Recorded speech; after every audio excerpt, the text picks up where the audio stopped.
కిషన్ రెడ్డి గారు, మీరు ఒక బాధ్యత గల సెంట్రల్ క్యాబినెట్ మినిస్టర్. మిమ్మల్ని చూస్తుంటే మీ తోటి బండి సంజయ్ గారి వ్యవహారంలో వారు మాట్లాడే విధి విధానాలు, వారు మాట్లాడే స్టైల్ని చూసి మీరు కూడా వారి బాటలో నడుస్తున్నట్టుగా కనపడుతుంది.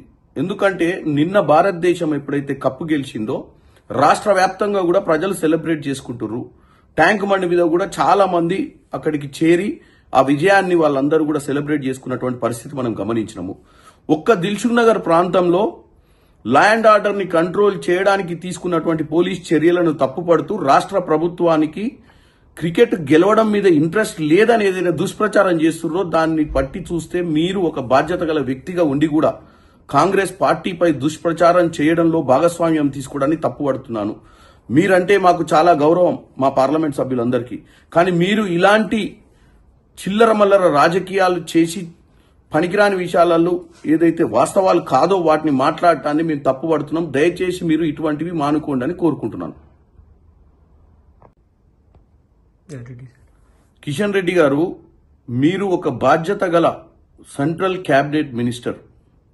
మిమ్మల్ని చూస్తుంటే మీ తోటి బండి సంజయ్ గారి వ్యవహారంలో వారు మాట్లాడే విధి విధానాలు, వారు మాట్లాడే స్టైల్ని చూసి మీరు కూడా వారి బాటలో నడుస్తున్నట్టుగా కనపడుతుంది.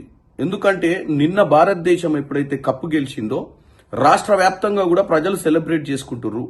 ట్యాంక్ బండి మీద కూడా చాలా మంది అక్కడికి చేరి ఆ విజయాన్ని వాళ్ళందరూ కూడా సెలబ్రేట్ చేసుకున్నటువంటి పరిస్థితి మనం గమనించినాము.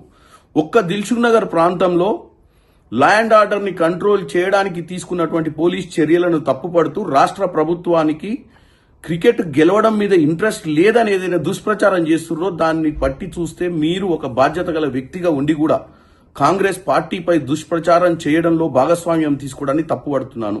మీరంటే మాకు చాలా గౌరవం, మా పార్లమెంట్ సభ్యులందరికీ.